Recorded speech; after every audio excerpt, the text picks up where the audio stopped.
আসসালামু আলাইকুম ওয়া রাহমাতুল্লাহ। প্রিয় শিক্ষার্থীরা, ৮ নম্বর পাঠ পরিকল্পনার বিশেষ ক্লাসে সবাইকে স্বাগত। এই ক্লাসে ইউক্লিডীয় পদ্ধতিতে লসাগু এবং গসাগু নির্ণয় করা শিখব। তো ক্লাসের শুরুতে আমরা দুটি গুরুত্বপূর্ণ বিষয় গুণিতক এবং গুণনীয়কের ধারণা সম্বন্ধে জেনে নিই। গুণিতক কি? কোনো একটি সংখ্যার গুণিতক বলতে ওই সংখ্যার সাথে যে কোনো পূর্ণ সংখ্যার গুণফল বোঝায়। যেমন ৩-এর গুণিতক ৩, ৬, ৯, ১২, ১৫ এভাবে ধারাবাহিকভাবে চলতে থাকবে। ৩ এই সংখ্যার সাথে ৩-এর সাথে ১ গুণ হয়ে হয়েছে ৩, ৩-এর সাথে ২ গুণ হয়ে হয়েছে ৬, এভাবে ৩ ৩-এ হয়েছে ৯, ৩ ৪-এ ১২, অর্থাৎ ৩-এর সাথে এখানে যথাক্রমে ১, ২, ৩, ৪ এভাবে গুণ আকারে রয়েছে।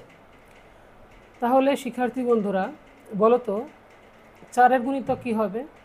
তোমরা এটা নিজেরাই বলতে পারবে। গুণনীয়ক,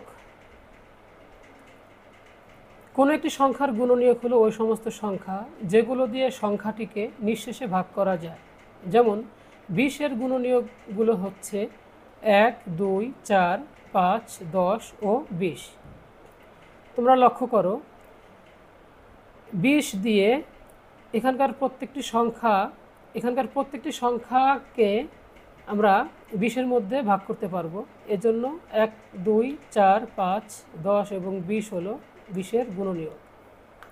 তোমরা ৪০-এর গুণনীয়ক হবে কারা সেটা সহজেই নির্ণয় করতে পারো।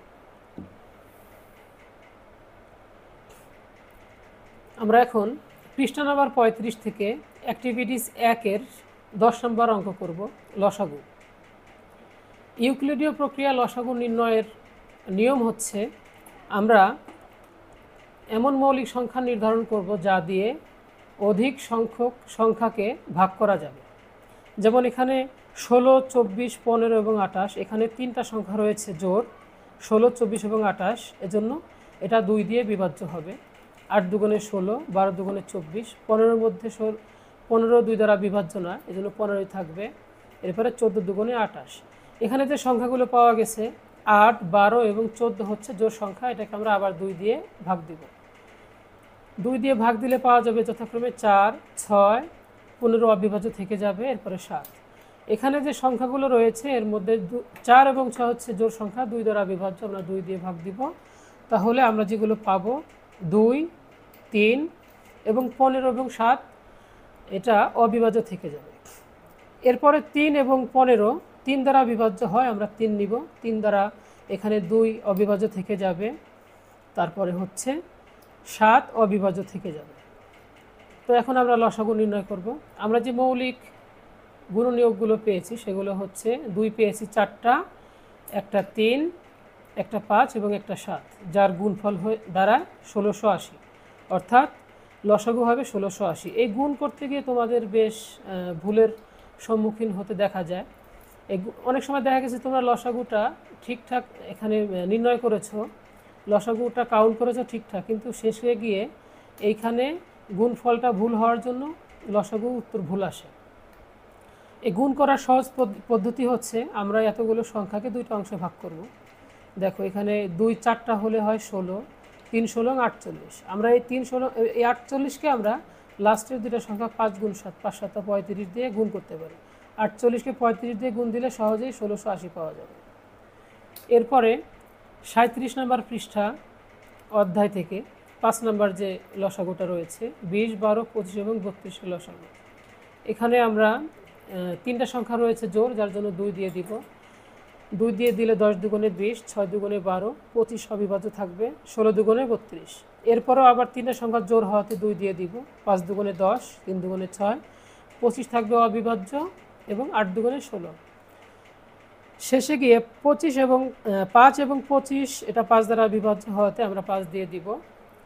৫ একে ৫, ৩ অবিভাজ্য থাকবে, ৫ ৫ ২৫ এবং ৮ অবিভাজ্য থাকবে।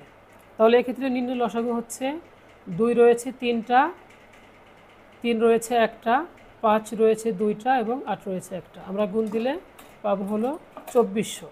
এই গুণটাও দেখবে আমি এখানে সংক্ষেপে দিয়ে দিয়েছি। 2 দুগুণে 4, 3 4 12, 5 12 60। তাহলে আমরা এই 60কে গুণ দিব লাস্টের দুইটা সংখ্যা দিয়ে, 5 আর 40, 60 এবং 40কে গুণ দিলে 80, 2400 হবে। এখন গসাগু।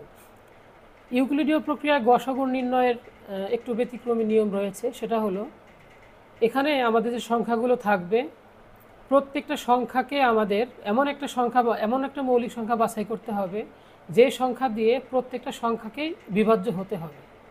এখন 10 নম্বর যে অঙ্ক রয়েছে 36 পৃষ্ঠা অ্যাক্টিভিটিস 1-এর 39, 26, 52 এবং 24-এর গসাগু নির্ণয় করতে হবে।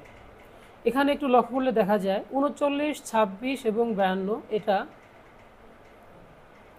13 দ্বারা প্রত্যেকেই বিভাজ্য, কিন্তু 24 এটা জোড় সংখ্যা হওয়াতে 13 দ্বারা বিভাজ্য নয়, 2 দ্বারা বিভাজ্য।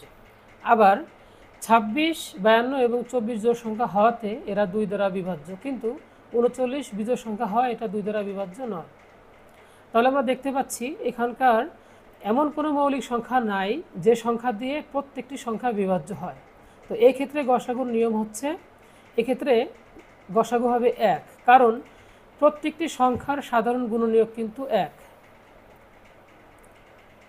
অধ্যায়ে 4 নম্বর অঙ্ক গসাগু। 54, 36 এবং 72-এর গসাগু নির্ণয় করতে হবে। এখানে প্রত্যেকটা সংখ্যায় জোড়, যার জন্য আমরা 2 দিয়ে ভাগ দিব। 27 দুগুণে 54, 28 দুগুণে 36, 34 দুগুণে 72। এরপরে এই সংখ্যাগুলো 2 দ্বারা বিভাজ্য হয় না, 2 দ্বারা হয় শুধু 18 এবং 36, কিন্তু 3 দ্বারা প্রত্যেকটি সংখ্যায় বিভাজ্য হতে হয়, যেটা গসাগুর শর্ত। 3 দিয়ে ভাগ দিলে 3 9 27, 3 6 18, 3 12 36। এরপরেও দুইটা সংখ্যা যদিও জোড় রয়েছে, তারপরও এখানে 9 থাকার ফলে প্রত্যেকটা সংখ্যাকে 3 দ্বারা বিভাজ্য হবে। 3 দিয়ে দিলে 3 3 9, 3 দুগুণে 6, 3 4 12। এখন রয়েছে 3, 2 এবং 4। এই 3, 2, 4 এমন কোনো মৌলিক সংখ্যা নেই যা দিয়ে প্রত্যেকটি সংখ্যাকেই ভাগ দেওয়া যায়। এটা কিন্তু লসাগু হলে আমরা 2 এবং 4 2 দিয়ে যাওয়ায় আমরা 2 দিয়ে ভাগ দিতাম, যেহেতু এটা গসাগুর অঙ্ক। সুতরাং এক্ষেত্রে আমাদের কোনো নির্দিষ্ট মৌলিক সংখ্যা না থাকায় আমরা এখানে থেমে যাব। আমাদের নির্ণয় গসাগু হবে তাহলে 2, 3 এবং 3-এর গুণফল, অর্থাৎ 18। তো শিক্ষার্থী বন্ধুরা, আশা করি তোমরা পুরো ক্লাসটি খুব ভালোভাবে বুঝতে পেরেছ। তো এই ছিল আজকের ভিডিও।